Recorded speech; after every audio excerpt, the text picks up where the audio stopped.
Hello, Ogarden, and welcome to your deck review. I see from our primer we're doing Vraska Theft, which is incredibly cute. We're in the middle of like bracket 2 or 3. We really want to speed things up, and right now what we're doing is Vraska Steals, because when we kill, or whenever an opponent's creature dies, we can pay 1 to return that card to the battlefield tapped under your control, but now it's a treasure. And so we want ways to speed that up a little bit. You said we have Edicts, we have Deathtouch and Shoot stuff, and then I see we only have 3 things tagged that will end the game, so let me look at what these do. Whenever a creature you control with Deathtouch deals combat damage to a player, put that many +1/+1 counters on that creature. Okay, so that is our first lie. Displace dinosaurs, this one will do it, for sure. Those treasures are now 7/7s, beautiful. Rottenmouth Viper, given enough time, will. I think what I'm most worried about, and I think this reflects what you've said in the primer, is I don't know what the fuck is going on with Aveline, but with these two, they are game enders, but they're probably not going to be able to end the game for multiple turns, right? Like, I get displaced dinosaurs down, that's great. I gotta kill like 3 or 4 more creatures, pay for them, get them on my board, and all of that has to happen before displaced dinosaurs gets removed. +1/+1 payoff. I don't think we should have these, frankly. I don't know what's... Little guys need buffs. Okay, what are our little guys? Are you doing like a Hepatra thing deeper in this deck? Let me look. We have ramp. Disagree. We will talk about this, young man. Deathtouch. Okay. Okay. Some stuff is going on. And then some pieces of draw. Whenever an artifact is put into an opponent's graveyard from the battlefield, you may draw a card. Does you sacking the treasure put an artifact into the opponent's graveyard? That's fucking crazy, if so. That's insane. That's the coolest shit I've heard in like a month. What? Because it is like an artifact, but I would assume it would be a creature card as it hits the graveyard. But I trust you. I trust you on this ruling. I will not testify in a court of law to defend this, but that's really funny.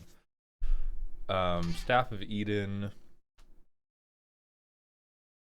I disagree with this. We can talk about this more later. I want to get... Yeah, I like these. This is so far my favorite part of the deck. Hill. Okay. Yeah, I don't even have to look at all these specifically. 100%. The reason this is taking too long is you are too reactive. You are not proactive enough. I understand you want to be a theft deck. The thing you have to understand about theft is not a plan in and of itself. I really want it to be. There's tens of us, Ogarden, who really, really want it to be. But theft by itself is not a very good plan because you can never know what you're going to steal, right? This isn't Ocean's 11 where we go, I know that there's $2 million in that vault right there. I got to make a plan to go get it. You're sitting down with people who maybe they have a fairy who doesn't help you at all. Maybe they have a mouse who will only help you if you are also a mouse. Maybe they have a giant dinosaur who can help you in many situations, but you don't know until you sit down and start playing, and you have to steal from board. Like, if a theft deck wants to be proactive, your only good way to be really proactive, and I'm speaking in a more philosophical sense, I realize you can proactively play, a cursed marauder and make everybody sack something. I'm not talking about your ability to take game actions. I'm talking about the overall tempo and pattern of the game. The only way for a theft deck to be proactive is to steal from the library and like hit somebody with bribery or something. Like, I'm taking the very best thing you have. So if we look at what Vraska can do, Vraska wants to be on board early, right? We need her. Without her on board, none of the theft can happen. After we get Vraska on board, we want creatures to die with us having open mana. So we would like either very, very efficient interaction, or we would like many creatures to die while we have many mana. Really, we need what is the most creatures I can kill for the lowest mana spent. After that, we're going to get a bunch of creatures that are now treasures. That would imply to me a Twin Towers mana curve. Your card choices aside, what I would be attracted to doing there if I wanted to make a bracket 2 version of this deck is I would have Vraska, I would have turn 1 ramp. That's the only type of ramp I would have. I would have 37 to 40 lands, but I would only have 1 mana dorks to try to play turn 2 Vraska. And if the ramp did not end up in turn 2 Vraska, I'm probably not playing it. Because then what I would want to do is on like turn 3, I would want to play, and I know we're in the Mind Palace. I know this is also your dream. I promise the circle will connect. Turn 3, I would play a Cursed Marauder. I would have 2 mana open if I land drop for turn, and I would get 1 to 2 treasures. And then I would either do that one more time, or I would spend those treasures immediately, and I would just flip my ill-gotten gains into a big shithead. Like, I would do what I think you're missing is bigger theft swings. If you want this to feel like a theft deck, I think we need more expensive things that will take more. And so your big options off rip, because there's not many, because you're missing blue, are Big Valgavoth and Lord of the Void.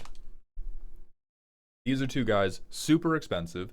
You can pay for them because you're turning everyone else's utility creatures into treasures for yourself. And if you stick these, now you have a theft game plan and you have damage. And that's what I think your deck is probably missing right now, is you don't have combat damage, because you're doing all this like Deathtouch stuff to try to cause creatures to die when you still have like a million Edict effects you could play. If this is a, personal choice, you can try to work within that. But like Deadly Brew is also rough because you probably don't have that many creatures out. So like Sheoldred's Edict, great. Rottenmouth Viper, yeah, okay. Yeah, okay, they're picking sacrifice a creature, I'm sure. Will of the Abzan. This one's okay because you're getting a double payoff for it, but it is expensive. And again, we want to be able to hold up mana.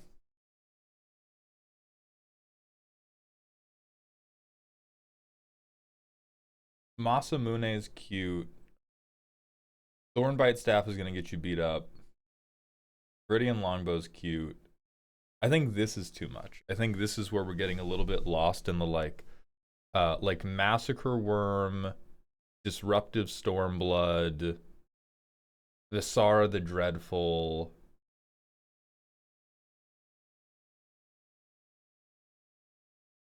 Swarm's Eminence. Like all these I think are where we're confusing the bit, because what you seem to have here is 50% a theft deck and 50% a Deathtouch tempo deck. So I think you need to decide, do I want to win the game because of what I've stolen, or do I want to win the game because Deathtouches are hitting you quite hard? Because I saw on that one Planeswalker where I put a 1/1 counter on a creature that has Deathtouch. And so if you want it to be Vraska and the Deathtouch gang, we can super do that. You do have to accept that theft is like not going to be a strong theme of the deck. Because if you want to do Vraska and the Deathtouch gang, what you want is Sphere Grid. You don't even want theft. What you want is, okay, here is my board of Deathtouchers. Here is a payoff. If you let me hit you, would you like to block? If you block, I will pay 1 and I will take your creature. If you don't block, I get the thing that I actually wanted all along, which was the blood inside your body. And so I think you should meditate, go chill with that for a little bit, and decide if you want the play pattern to revolve around, I take your guy, and then I get to do something big because I sold his kidneys on the black market, or if you want it to revolve around, I have some snakes, and they have punched you, and now they have learned to go Super Saiyan. That's what it would have to be, because, like, Dragon Sniper's cute as fuck, right? But if we want it to be a theft deck, the ability to point this at something to maybe trigger Vraska is just like nothing compared to any other of the Edict creatures that we have access to in Golgari.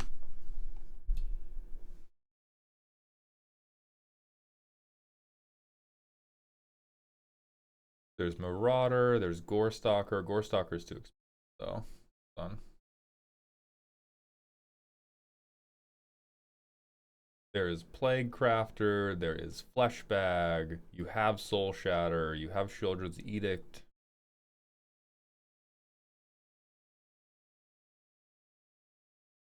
You could Rankle even. I don't think you have to, but you could.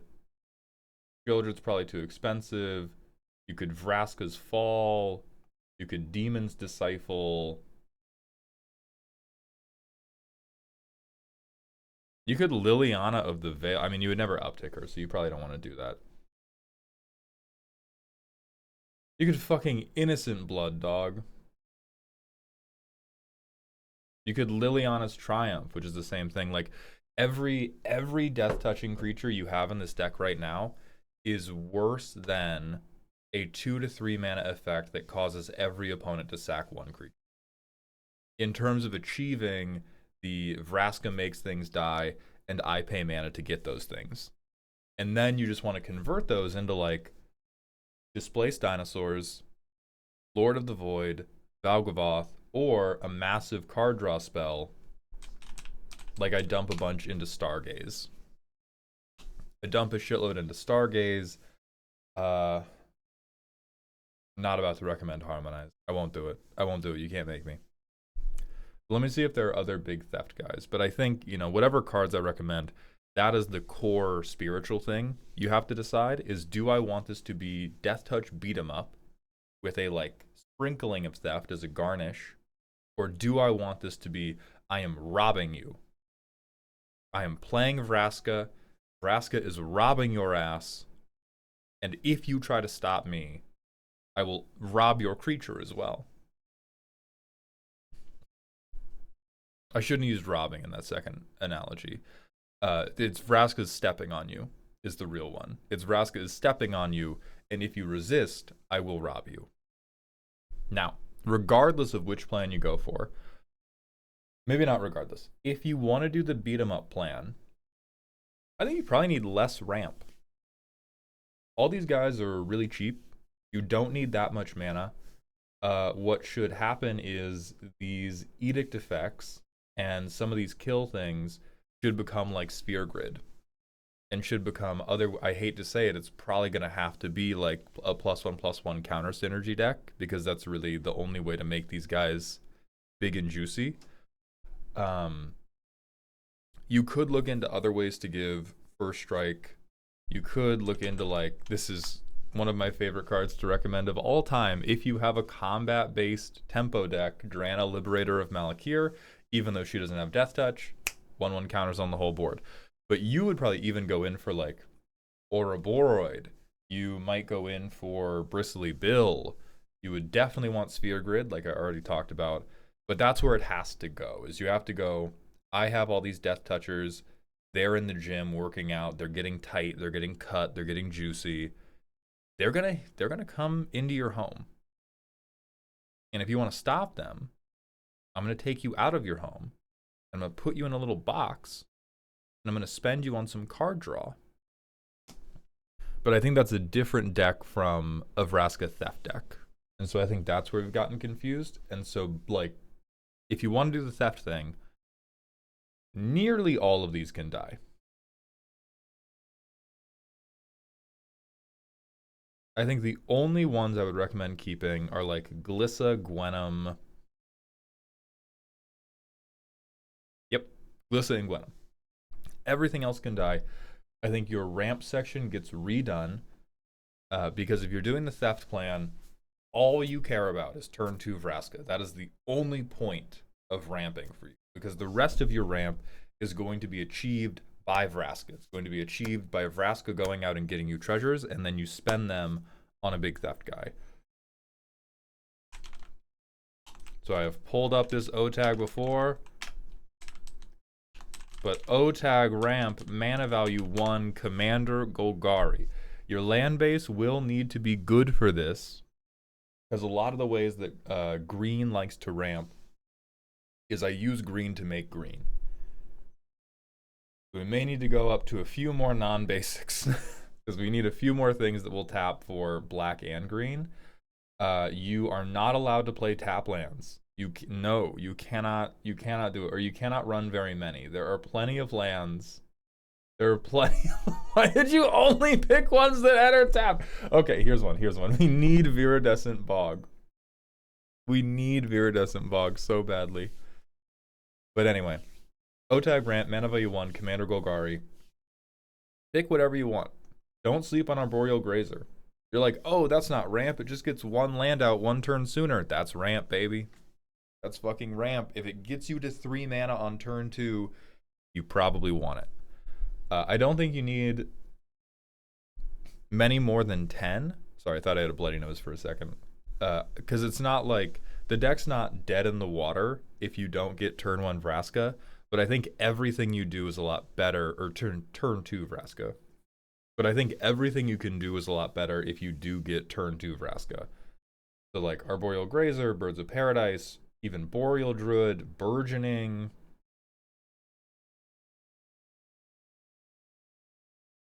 Halfling, Mystic, Elves of Deep Shadow.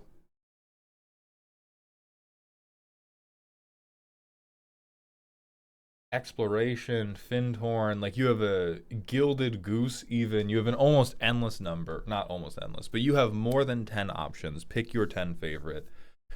And if you want it to be on Theft, you get the ramp done. You bring in more of those cheap edicts, or your kill section has to be cheaper. Because you have to, like, board wiping. This one's cute, actually.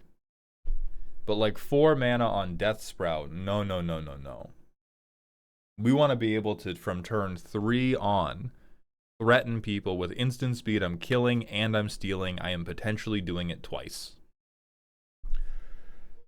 So like Death Sprout, Stormblood,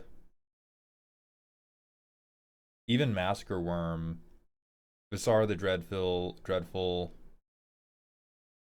and I like Windrace's Judgment. But those other ones I mentioned, I would cut for more edicts. You can pull out all of these Death Touchers. And then what we need are big guys. You could do It That Betrays. I don't know if you... I personally don't think you get up to 12 very quickly. But if you wanted to be a greedy bitch, for sure.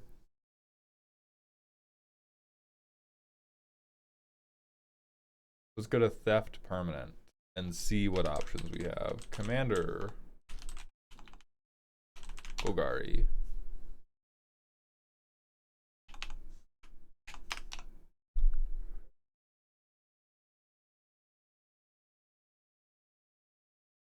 Oh, you could Breach the Multiverse.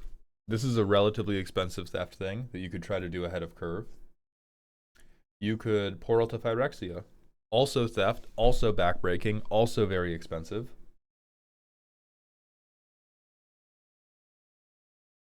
You could Ancient Brass Dragon to take back everything after you've turned it into a treasure and sacrificed it. You could Virtue of Persistence.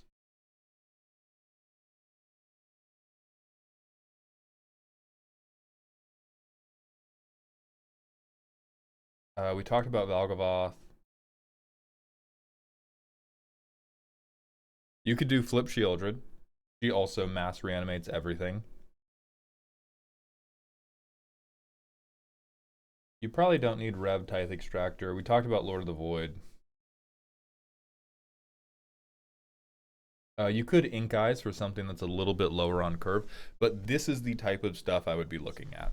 It would be ramp to Vraska, play Edict, steal, spend my stolen goods on getting an expensive thing that will convert more permanent theft, and then win the game through all those aggregated creatures. Because you're doing like a lot of various things to try to generate value, and I think what you have missed is that the most important value you can generate is damage to your opponent's life total.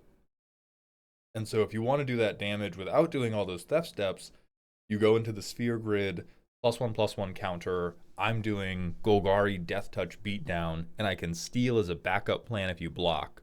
But if you want to stay on this theft thing, do what I said here. I hope this helps. Have a great day.